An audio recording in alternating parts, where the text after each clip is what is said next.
Bismillahirrahmanirrahim. Assalamualaikum warahmatullahi wabarakatuh. Innal hamdalillah nahmaduhu wa nasta'inuhu wa nastaghfiruh wa na'udzu billahi min shururi anfusina wa min sayyiati a'malina. Man yahdihillahu fala mudilla lahu wa man yudlil fala hadiya lahu. أشهد أن لا إله إلا الله وحده لا شريك له وأن محمدا عبده ورسوله. اللهم صل وسلم على حبيبنا المصطفى محمد بن عبد الله الأمين صلى الله عليه وسلم وعلى آله وصحبه الطيبين والطاهرين ومن سن بسنته إلى يوم الدين. يا أيها الذين آمنوا اتقوا الله حق تقاته ولا تموتن إلا وأنتم مسلمون. يا أيها الناس اتقوا ربكم الذي خلقكم من نفس واحدة وخلق منها زوجها فبث منهما رجالا كثيرا ونساء واتقوا الله الذي تساءلون به والأرحام إن الله كان عليكم رقيبا. أما بعد. Alhamdulillah subhanallah ma'asyiral muslimin wal muslimat jemaah salat maghrib Masjid Al-Istiqamah yang dirahmati oleh Allah Subhanahu wa taala.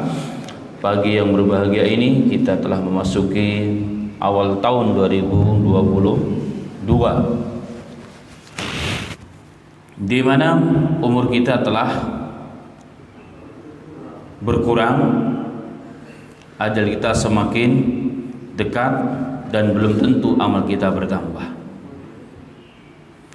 Seorang sahabat imamu kaum muslimin Abdullah bin Mas'ud radhiyallahu anhu, beliau pernah mengatakan, nadamtu ala syai'in gharabat fihi syamsuhu wa naqasa fihi ajaluhu walam yajid fihi amali.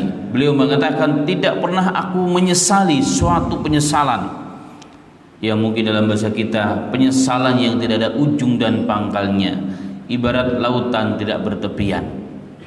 Kapan? Hari di mana telah tenggelam mataharinya. Karena dalam Islam tenggelam matahari berarti telah berganti hari, telah berganti waktu, bukan jam 00, bukan. Dalam Islam tenggelam matahari telah berubah waktunya, telah berkurang kesempatan hidup kita. Beliau mengatakan, jika telah tenggelam mataharinya tidak telah berkurang umurku, jadi ajalku semakin dekat.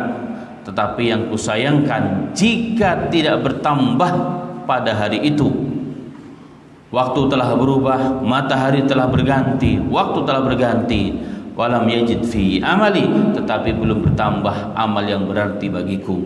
Itulah waktu di mana aku akan menyesali.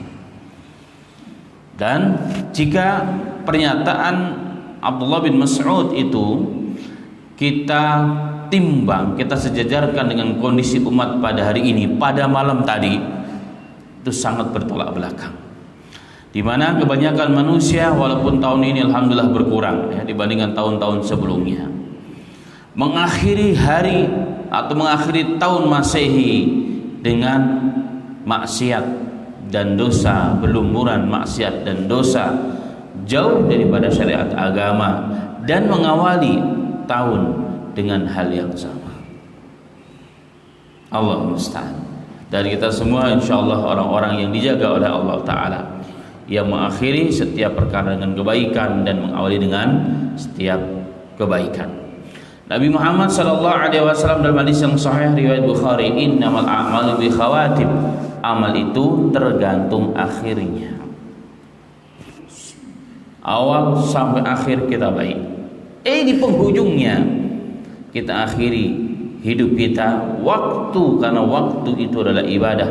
Waktu ma min saniyatin illa fihi sawab. Orang Arab mengatakan tidaklah setiap detiknya kecuali terdapat di dalamnya pahala jika kita menggunakan. Tapi di akhir-akhir sesuatu yang menentukan bagi kita, karena amal itu tergantung akhirnya. Justru kita jauh dari Allah, justru kita membuang-buang waktu dan umur kita dan harta kita dan bermaksiat kepada Allah. Bahkan kita melakukan perkara yang sebenarnya menjadi ciri khas orang-orang yang bukan dalam agama kita. Itu terkena hal-hal yang lain. Ala kulli hal ma'asal muslimin, sebagai mukadimah pada pertemuan kali ini juga saya nukilkan satu kalimat dari Sayyidul Tabi'in, penghulunya para imam tabi'in, Al-Imam Al-Hasan Al-Basri. Al-Imam Al-Hasan Al-Basri, di mana salah seorang tabi'in yang pernah besar di pangkuan salah seorang ibunda Nabi Muhammad sallallahu alaihi wasallam. Beliau mengatakan, memberikan nasihat kepada murid-muridnya, ya ibna Adama, wahai anak-anak Adam, innama anta ayyam, sesungguhnya engkau adalah hari-hari. Idza dhahaba yaumuk dhahaba hayatuk. Jika telah pergi sebagian harimu, berarti telah pergi sebagian hidupmu. Jadi kita hidup itu adalah waktu. Waktu itulah hayat. Waktu itulah hidup kita.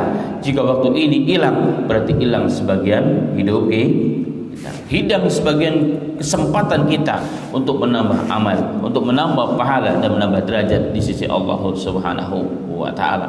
Semoga kita termasuk orang-orang yang diberikan taufik oleh Allah untuk selalu menggunakan waktu kita dengan kebaikan kepada Allah Subhanahu wa taala setiap waktu dan kesempatan, karena kita tidak pernah tahu kapan akan datangnya sang kematian tersebut.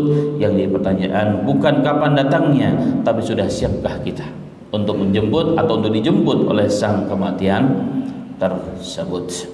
Semoga kita termasuk orang-orang yang selalu siap diberikan taufik oleh Allah Subhanahu wa taala, tidak lengah, tidak menyia-nyiakan waktu dan hidup kita, tetapi sebaliknya justru mengisinya dengan kebaikan dan ketaatan kepada Allah Subhanahu wa taala, sehingga kita semuanya insyaallah diwafatkan dalam kondisi yang terbaik, yakni husnul khatimah, karena kematian tergantung bagaimana kebiasaan kita. Amin ya rabbal alamin.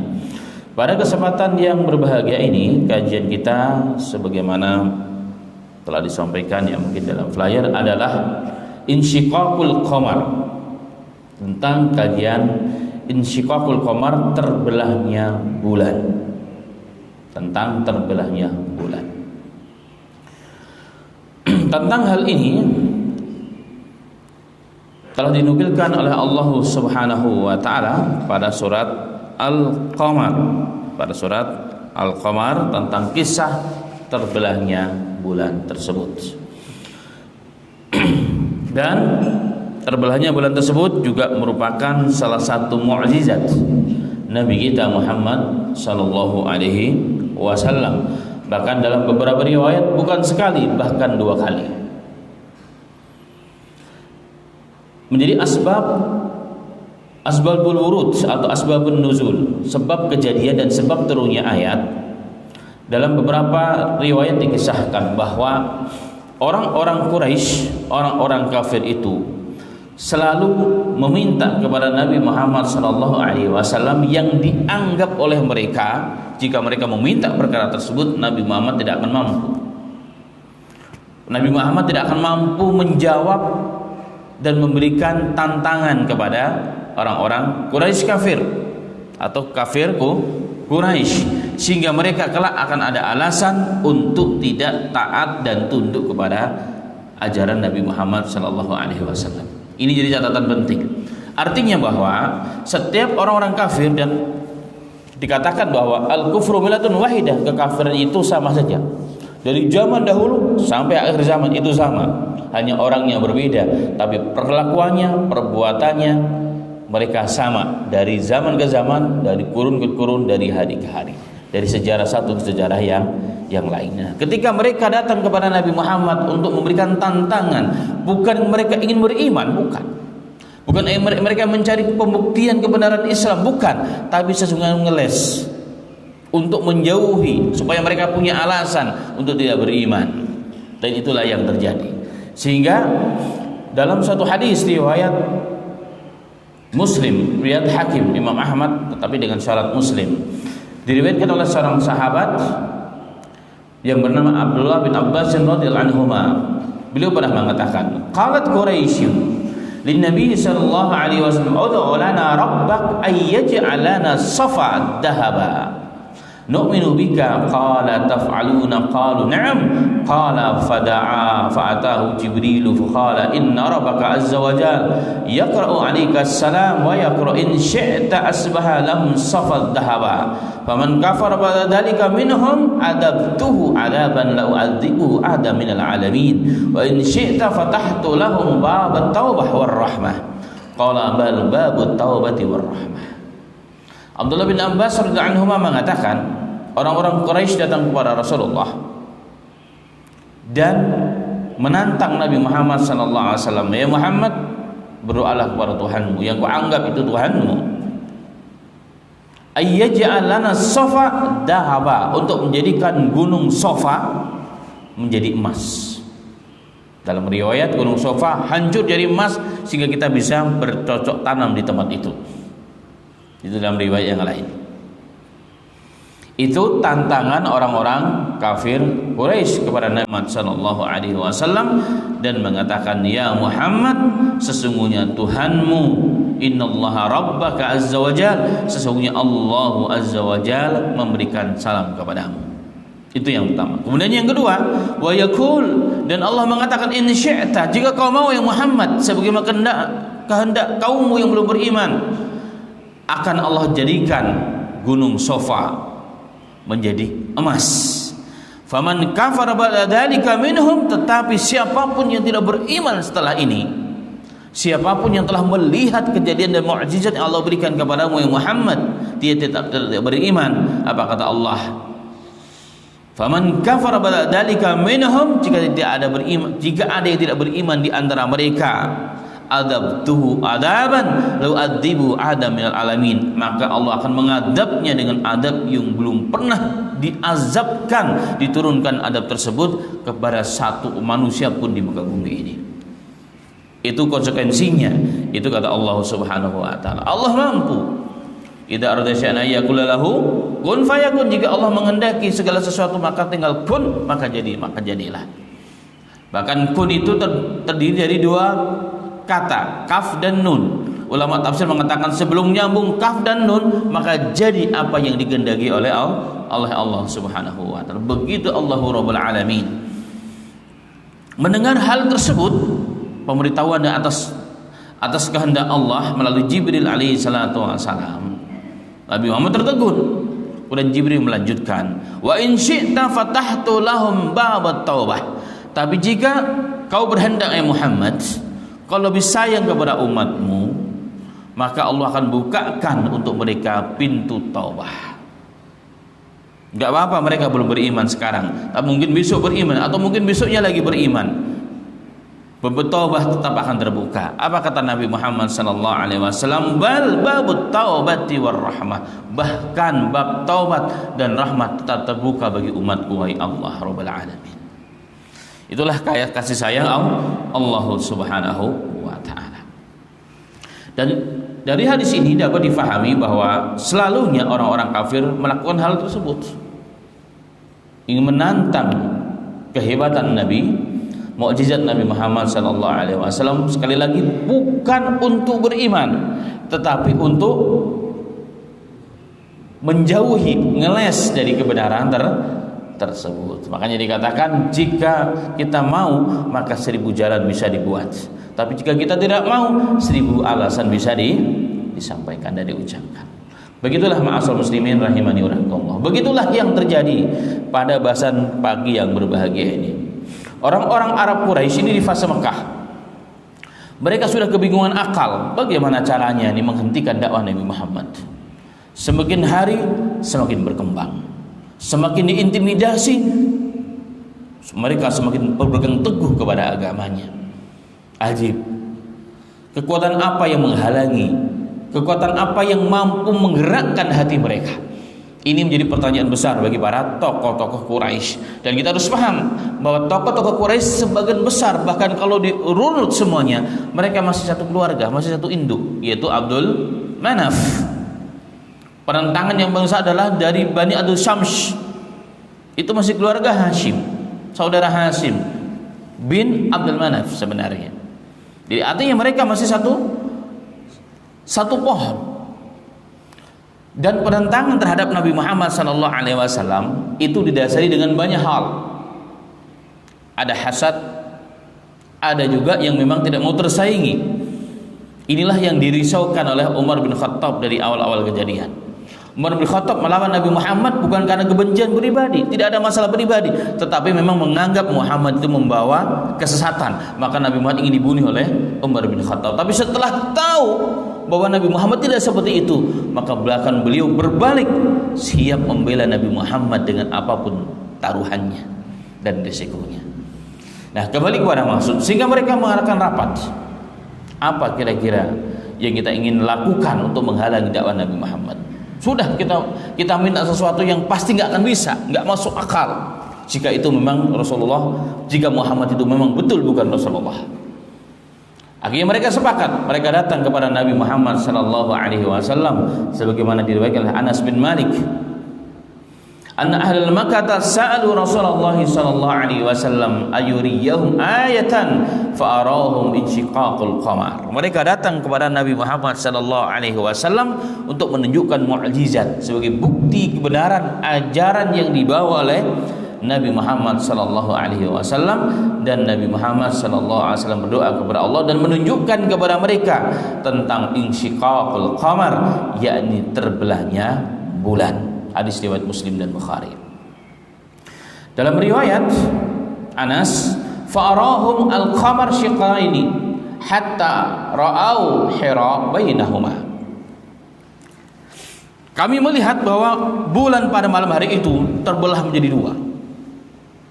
Sehingga gua Hira yang tadinya bulan di atas gua Hira, kemudian gua Hira di tengah-tengah bulan. Artinya sebagian bulan pindah, sebagian bulan yang lain pindah, sehingga gua Hira menjadi berada di tengah-tengah bulan. Ini satu bukti bahwa bulan terbelah menjadi dua. Hadis riwayat Bukhari. Dalam riwayat yang lain, firqataini firqatun fawqal jabal wa firqatu dunahu. Bulan itu terbelah menjadi dua, sebagian bulan berada di atas gunung dan belahan yang lain berada di sisi yang lain, tempat yang berbeda. Hadis riwayat Bukhari. Dalam riwayat Abdullah bin Mas'ud, insyaqal qamar ala ahdi Rasulillah sallallahu alaihi wasallam faqala Nabi Muhammad sallallahu alaihi wasallam ishhadu. Bulan terbelah menjadi dua di zaman Nabi ketika Rasulullah ditantang oleh orang kafir Quraisy. Riwayat Bukhari juga sama. Setelah terjadi, maka Rasulullah mengatakan kepada seluruh umatnya saat itu, ishhadu, wahai manusia, saksikanlah apa yang kalian minta. Bulan dengan kehendak Allah terbelah menjadi dua. Bulan terbelah menjadi dua. Bahkan dalam riwayat yang lain, terbelahnya bulan itu bukan hanya sekali. Karena mereka tidak yakin, menganggap bahwa ini adalah sihir. Ini adalah sihir Rasul sallallahu alaihi wasallam, maka terjadi dua kali.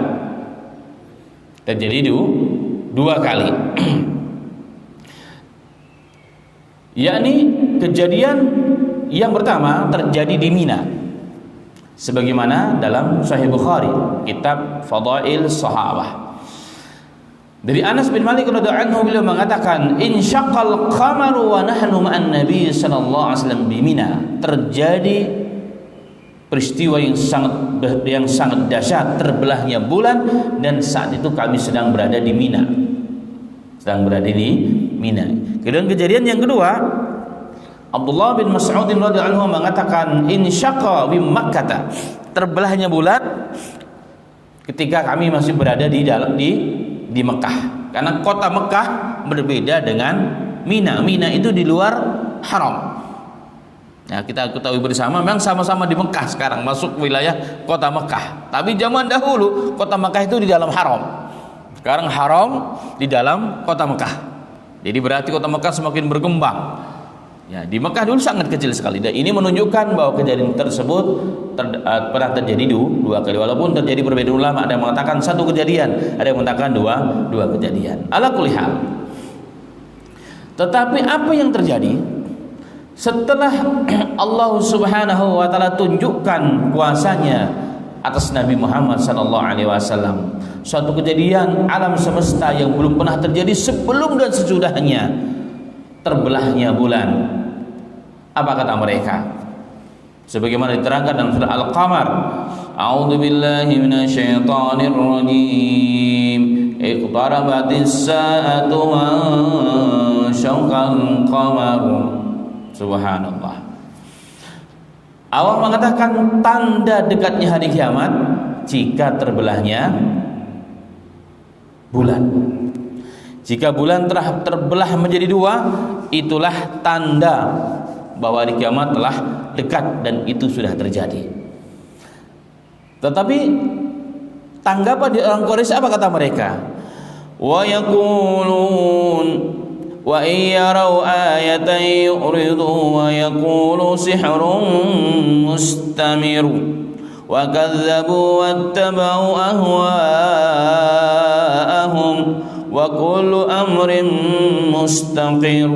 Subhanallah. Setelah Allah tunjukkan bulan terbelah menjadi dua, wa iyarau ayatan yu'ridu, jika mereka melihat tanda kebesaran Allah dan kebenaran Rasulnya, yu'ridu, mereka menolak dan berpaling, dan mereka mengatakan wa yaqulu, mereka mengatakan sihrun mustamir, kita ini disihir oleh Muhammad.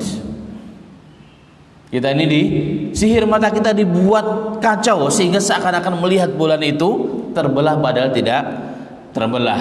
Wa kadzabu wattaba'u ahwa'ahum, mereka mendustakan Nabi Muhammad. Kenapa? Mengikuti hawa nafsu mereka.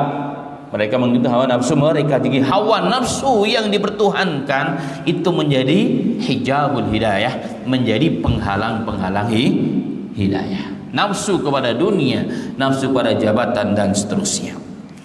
Bahkan dalam hadis yang lain diterangkan, orang-orang Quraisy mengatakan, ya, tafsir daripada ayat tersebut, pertama kejadian itu berarti telah terjadi.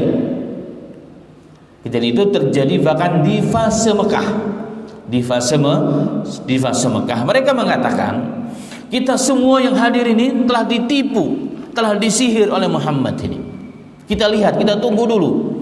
Jika ada orang-orang yang dari luar Mekah juga melihat kejadian ini, artinya mereka melihat bulan terbelah menjadi dua, berarti benar. Tapi kalau mereka tidak melihat, hanya kita yang melihat, berarti Muhammad betul-betul telah menyihir kita. Hadis ini diterangkan oleh riwayat Abu Daud sebagai bentuk penguat dan syarah dari hadis Bukhari tersebut. Maka ketika orang-orang yang di luar Mekah telah datang, orang-orang yang dari luar Mekah mereka telah datang dan mereka mengatakan bahwa kami pun melihat kejadian alam dan fenomena alam yang terjadi ini, bahwa tiba-tiba bulan terbelah menjadi dua. Maka orang Mekah mengatakan, kalau begitu apa yang dilakukan oleh Muhammad benar, Muhammad tidak berdusta. Tapi apa yang terjadi kenyataannya setelah itu, mereka tetap tidak mau beriman kepada Nabi Muhammad sallallahu alaihi wasallam. Bukan mereka tidak tahu kebenaran, mereka tahu kebenaran, tetapi menghalangi mereka adalah hati dalamnya. Hasad, iri dengki, tidak mau ada orang yang melampaui batasan mereka, terutama para tokoh-tokohnya. Karena dianggapnya jika mereka beriman kepada Nabi Muhammad, mereka tunduk dan patuh kepada orang yang di bawah mereka secara status sosial. Dan itu rasa mereka seakan-akan mereka orang-orang yang terhina. Padahal subhanallah sebaliknya, jika orang-orang ini mau beriman kepada Nabi Muhammad, justru Allah angkat derajat mereka. Sebagaimana sabda Nabi Muhammad sallallahu alaihi wasallam, khiyarukum fil jahiliyati khiyarukum fil Islam. Berapa banyak orang yang di zaman jahiliyah sebelum dia kenal agama, tokoh di suatu masyarakat, tokoh di suatu komunitas, maka setelah dia masuk agama, diberikan hidayah Allah, dia pun tetap akan menjadi tokoh dalam Islam. Dan Rasulullah itu sangat paham. Makanya kita lihat orang-orang yang dahulu menjadi tokoh saat mereka jadi kafir, maka setelah mereka masuk Islam pun Nabi Muhammad tidak lupakan itu. Nabi Muhammad tidak mengatakan, kan kamu tokoh dulu, sekarang Islam, tidak, kamu harus di bawah. Tidak demikian. Kita lihat panglima yang gak pernah kalah dalam sejarah manusia, Al-Khalid bin Walid. Panglima yang tidak pernah kalah bahkan sebelum jadi muslim. Maka setelah muslim pun Rasulullah faham kedudukannya, kemampuannya yang tidak dimiliki oleh orang lain, maka beliau pun tetap memegang jabatan sebagai panglima. Kalau dulu melawan Rasulullah, hari ini maka Khalid bin Walid menjadi penolong bahkan pembantu Nabi Muhammad sallallahu alaihi wasallam. Itulah hikmah daripada Islam. Karena Islam tidak mau mengambil harta orang. Islam hanya memberikan hidayah kepadanya. Hartanya urusan dia, kedudukannya urusan dia. Sudah menjadi takdir Allah Subhanahu wa ta'ala. Nah, kembali kepada kisah ma'asal muslimin rahimani wa rahimakumullah. Maka seluruh ulama-ulama tafsir mereka mengatakan kejadian terbelahnya bulan sudah terjadi. Apalagi jika kita lihat dalam teks Al-Quran, ya, yang menggunakan dalam bahasa Quran dengan sigah bentuk madhi. Jadi kalimat-kalimat yang menunjukkan itu telah terjadi. Iqtarabatis sa'atu wansyaqqal qamar. Kalau diterjemahkan, tanda dekatnya hari kiamat, jika terbelahnya matahari. Nah, kalimatnya wansyaqa itu telah terbelah sebenarnya. Kalau dilihat terjemah Quran atau perkataannya, maka wansyaqa artinya telah terbelah. Berarti antara terbelahnya bulan dengan hari kiamat sangatlah dekat. Makanya ayat ini atau peristiwa ini selalunya dinukilkan oleh ulama-ulama yang sedang membahas tentang peristiwa-peristiwa tanda-tanda akhir zaman, dimasukkan kepada peristiwa yang sudah terjadi di zaman Nabi Muhammad SAW sebagai tanda dekatnya hari kiamat. Walaupun ada sebagian yang mengatakan belum terjadi, tapi as-sahihu itu telah terjadi dan bisa dibuktikan dengan beberapa hal. Yang pertama tadi ayat Al-Quran. Ayat Al-Quran menunjukkan dengan jelas bahwa sigah bentuk katanya menunjukkan telah terjadi. Yang kedua, hadis-hadis yang tidak sedikit yang tadi diantara telah disampaikan tentang kebenaran tersebut. Ini juga telah dibuktikan. Kemudian ma'asal muslimin rahimani wa rahimakallah. Yang ketiga, ya, sebagai bentuk mukjizat Nabi Muhammad SAW dan telah benarnya hal tersebut, ternyata juga bisa diteliti dari sisi penelitian secara kajian ilmiah. Secara kajian ilmiah mungkin Bapak dan Ibu sebagian sudah pernah mempelajari dan membaca. Ya, kita hanya mengulang saja. Di antaranya adalah peristiwa yang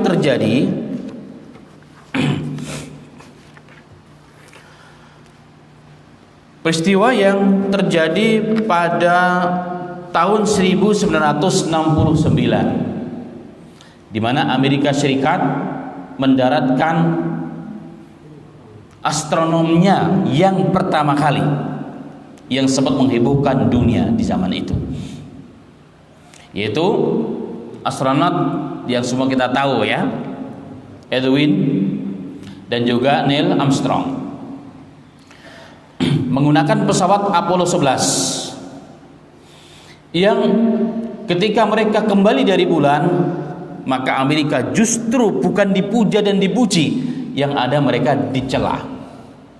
Kenapa? Karena kondisi di zaman itu, kondisi ekonomi, kondisi politik, kesehatan, pendidikan lagi kacau dunia. Tapi justru Amerika Serikat menghabiskan 100 miliar dolar untuk mendaratkan ilmuwan astronotnya di bulan, kata mereka.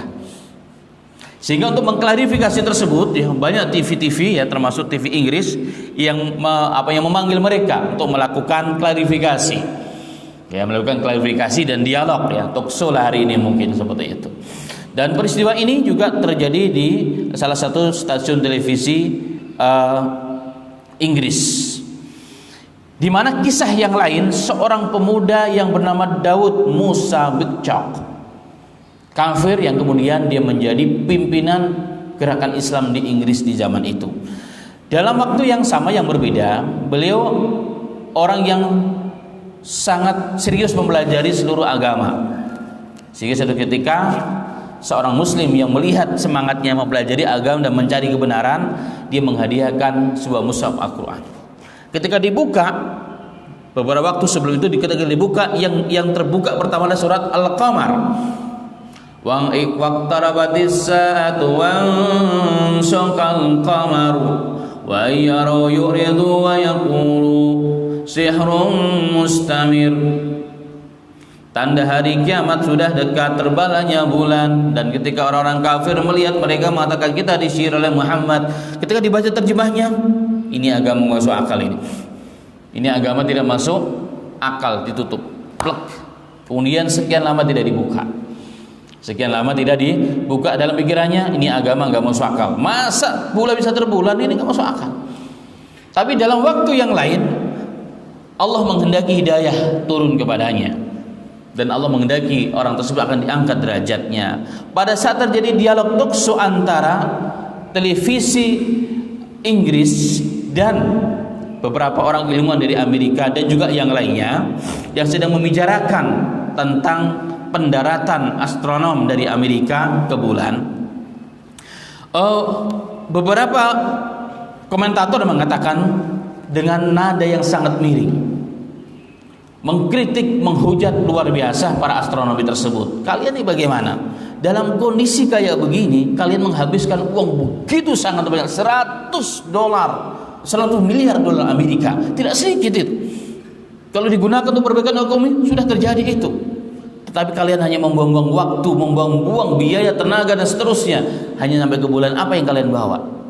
Apa yang kalian bawa?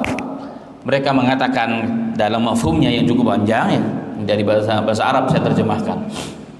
Mereka mengatakan bahwa kami ke bulan itu tidak bawa apa-apa, tapi kami menemukan suatu penemuan yang jika beribu-ribu kali uang yang telah kami keluarkan ini, kami usaha untuk bagaimana kalian meyakini, kalian tidak akan pernah yakin dengannya. Tapi dengan kami membawa bukti dari bulan, maka ada penemuan yang tidak pernah dilakukan dan belum ditemukan oleh umat manusia. Yaitu apa? Kami membawa lempengan-lempengan tanah ataupun batu dari bulan. Setelah sampai di darat, kami melakukan penelitian dengan para subhan. Dan di dalam beberapa riwayat memang astronomi ini masuk Islam kemudian, tapi tidak diekspos keluar. Nah, kembali kepada kisah tadi, Daud Musa Mikcok tadi, dia katakan setelah dia mendengar dan perhatikan langsung loncat, Allahu Akbar. Dia teringat sekian lama dia membaca mushaf, dan saat itu dia terkejut tentang pernyataan para peneliti ilmuwan astronomi Amerika dengan isi Al-Quran. Dikatakan, oh berarti Quran itu bukan kalam manusia, tapi kalam Tuhan yang Maha Esa. Dibuka dan dia berteteskan berlinangan air mata, kemudian membawanya kepada hidayah Islam, dan kemudian beliau menjadi pemimpin dan tokoh beragama Islam di zaman itu. Di zaman itu. Dan ini banyak penelitian tentang hal ini. Dan ini satu bukti ma'asal muslimin, terkadang memang rahmat Allah kepada umat manusia. Yang menemukan penemuan-penemuan begini bukan orang Islam. Dalam satu diskusi, kebetulan waktu itu saya masih jadi mahasiswa, disuruh ngisi dalam kajian di Kedutaan Indonesia.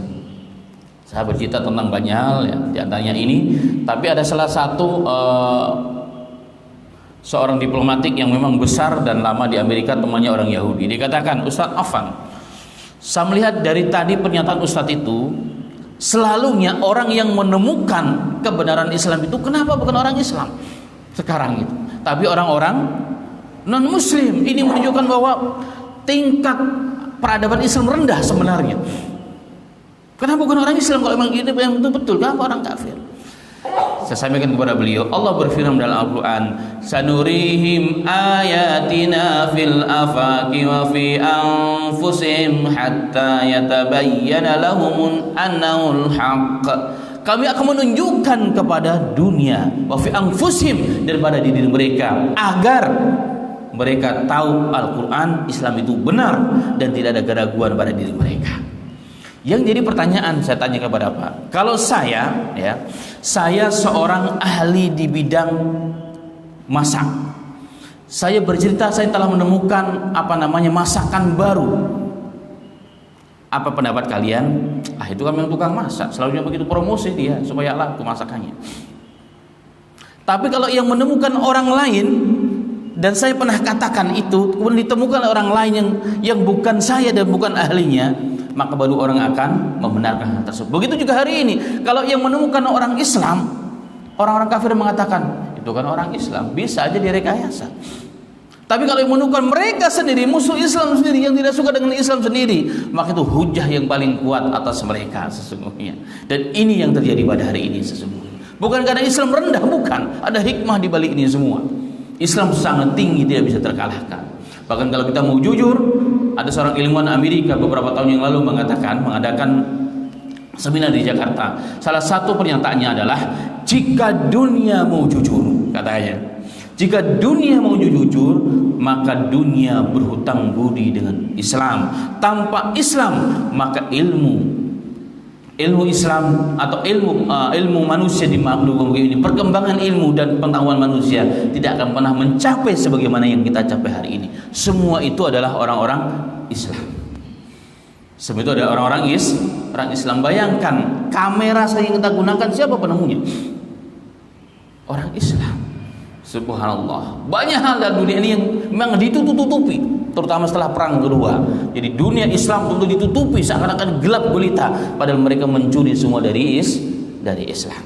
Nah, kembali kepada ma'asyiral muslimin, maka secara penelitian ilmu teknologi dan keilmuan yang bisa dipertanggungjawabkan, bahwa memang bulan pernah terbelah, walaupun memang ada yang mengkritisi tentang hal tersebut dari orang Islam juga.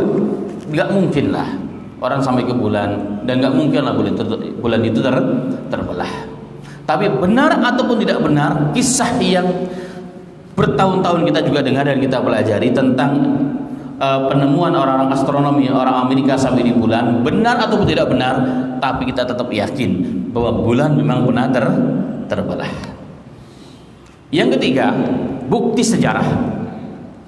Ternyata apa yang disangkakan oleh orang-orang kafir, jika hanya orang Mekah yang melihat bulan itu terbelah, berarti kita disihir. Tapi jika orang luar sana yang di luar Mekah pun melihat, berarti benar kejadian tersebut. Ternyata ma'asyiral muslimin, dalam beberapa manuskrip kuno yang telah ditemukan, bahwa ternyata kejadian terbelahnya bulan itu bukan hanya dilihat orang Mekah dan sekitarnya, bahkan sampai di luar yang jauh dari Mekah, sampai ke India, sampai di India. Dalam manuskrip kuno ditemukan bahwa di salah satu perpustakaan kuno,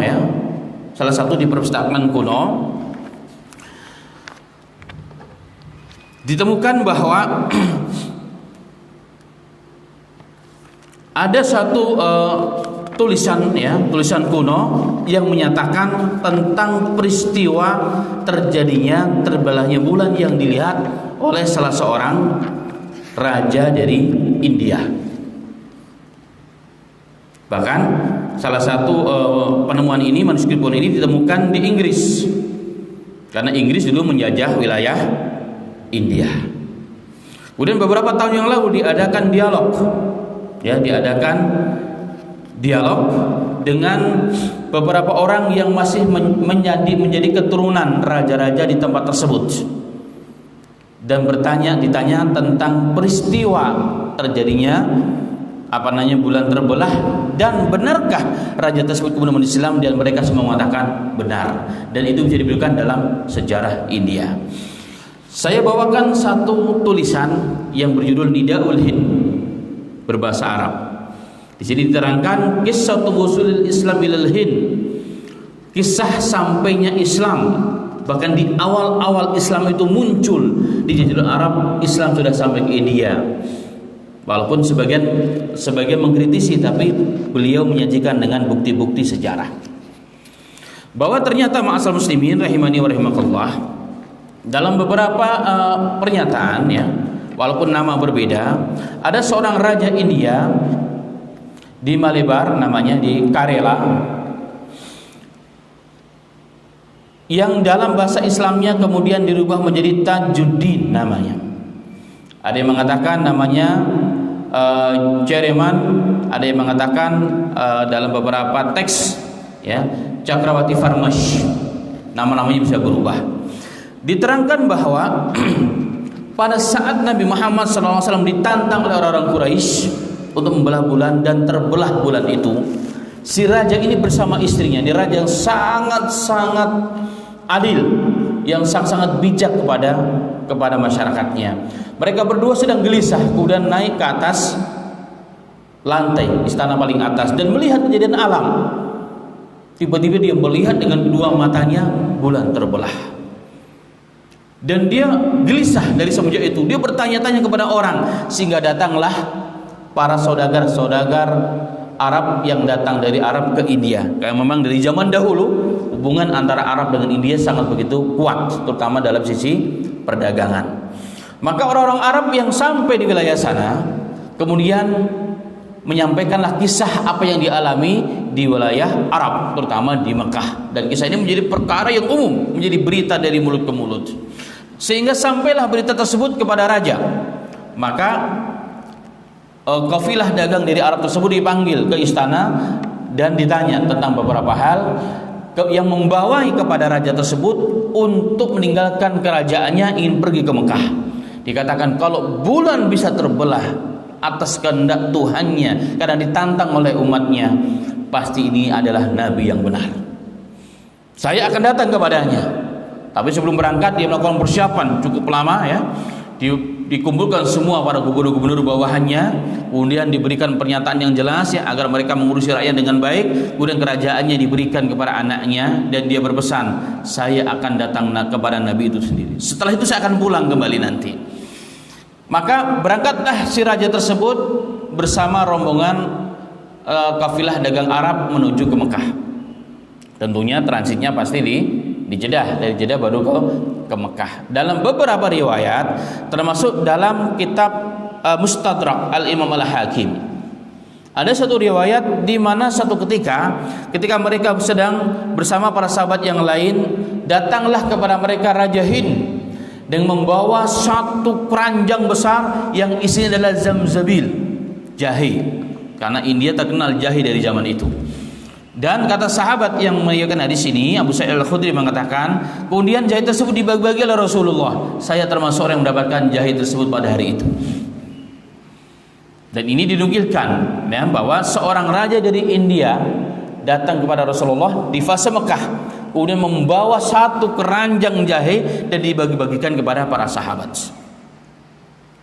Ini ada teks hadis yang demikian dalam Mustadrak, juga dalam kitab Mu'jam Imam At-Tabrani. Walaupun memang sebagian ulama hadis mengatakan bahwa hadis ini masih belum disepakati kesohihannya. Hadis ini belum disepakati kesohihannya. Ada yang mengatakan di Raja Rum, ada yang mengatakan hadis ini tidak bisa dibenarkan secara ilmu hadis. Tetapi fakta dan sejarah tidak bisa dibohongi. Karena banyak pernyataan-pernyataan, bahkan lempengan-lempengan yang bertuliskan Arab di wilayah sana sampai hari ini ditemukan.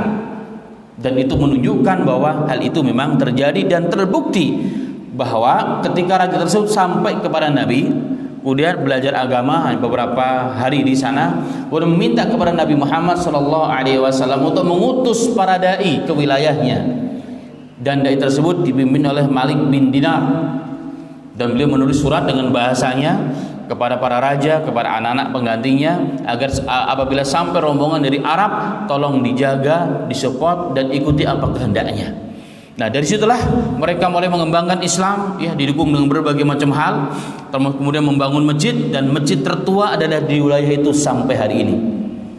Disepakati oleh sejarawan India bahwa masjid tertua adalah Masjid Malik bin Dinar yang dibangun oleh seorang sahabat Nabi katanya. Dan sampai hari ini ditemukan itu masjid tertua dan terbukti dengan beberapa lempengan prasasti sejarah yang ada di sana. Taib. Kemudian dalam tidak memakan waktu yang lama, maka wilayah Mailabar atau Karela saat itu masuk dalam Islam. Masuk ke dalam Islam.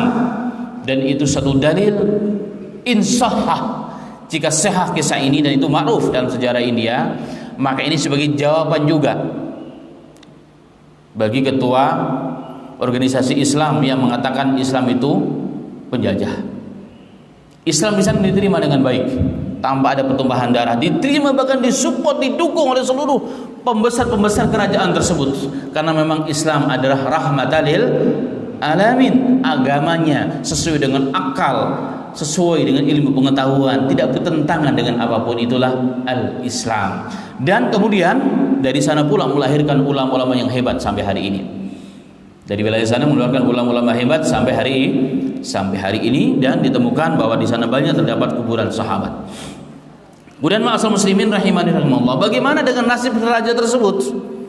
Dalam riwayat beliau pun ingin kembali setelah belajar agama, dianggap sudah mulai cukup lah, paling tidak ada bekal untuk kembali kepada kerajaan dan kepada kaumnya. Maka beliau bersama pasukannya yang kecil kembali menaikin kapal, ya, menaikin kapal, dan sampainya beliau melewati sampai di pelabuhan di wilayah hari ini masuk ke wilayah Oman, ya, masuk wilayah Oman. Di sana Shalala namanya, ada yang katakan Shalala beberapa tempat, dan kemudian di sana beliau mengalami penyakit dan sakit yang sangat parah, kemudian beliau meninggal dan dikuburkan di tempat tersebut. Dan hari ini ditemukan memang kuburan itu ada dan nyata.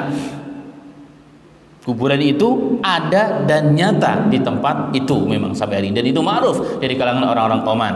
Tapi beliau berpesan, walaupun saya meninggal, tolong jangan sampai terdengar oleh rakyatku bahwa saya telah mati. Nanti kalau Islam sudah berkembang boleh diceritakan, tapi selagi belum berkembang, belum menjadi negara yang kuat Islamnya, jangan ceritakan bagaimana kondisi saya. Dan kemudian setelah Islam berkembang, para gubernur masuk Islam, ya, dan tidak terlalu banyak tantangan yang terjadi di sana karena didukung oleh masyarakat dan pemerintah. Dan kemudian setelah itu dibuatlah masjid sebagai kenang-kenangan. Kemudian diceritakanlah bahwa raja sesungguhnya telah meninggal jauh sebelum hari ini terjadi. Dan ini juga salah satu menjadi bukti sejarah bahwa kebenaran bulan terbelah bukan hanya orang-orang Quraisy Mekah yang melihat, bahkan sampai mancanegara, bahkan sampai jauh ke wilayah India itu dilihat, dan ini menjadi sebab orang-orang kemudian menjadi masuk Islam. Tentang hal ini banyak sejarawan India yang bahkan menulis tentang sejarah beliau, ya, raja yang masuk Islam, dan membuat syair-syair yang sangat luar biasa untuk beliau. Dan ini semua diterangkan, semua berbahasa Arab sayangnya. Jadi kalau ada yang bisa silahkan dirujuk untuk menambah wawasan dan pengetahuan tentang apa yang sekilas tadi saya sampaikan. Dengan demikian, ma'asal muslimin rahimani wa rahimakumullah, kejadian terbelahnya bulan, kejadian yang pernah terjadi, sekali lagi kesimpulannya dibuktikan dengan adanya ayat Al-Quran, adanya hadis-hadis yang sahih kepada Nabi Muhammad SAW. Ilmuwan juga membuktikan tersebut, dan sejarah juga tidak bisa dipungkiri. Dan ini semua sekali lagi menunjukkan tentang kebenaran Islam dan kebenaran apa yang dibawa oleh Nabi kita Muhammad SAW. Makanya kita bersyukur kepada Allah menjadi orang Islam, dan semoga kita terus diberikan oleh Allah keistiqomahan, diperbaiki kualitas iman dan Islam kita dan ilmu kita tentunya, dan kita tetap dalam Islam hingga akhir hayat kita. Amin, amin ya rabbal alamin. Demikian kajian kita pada pagi yang berbahagia ini.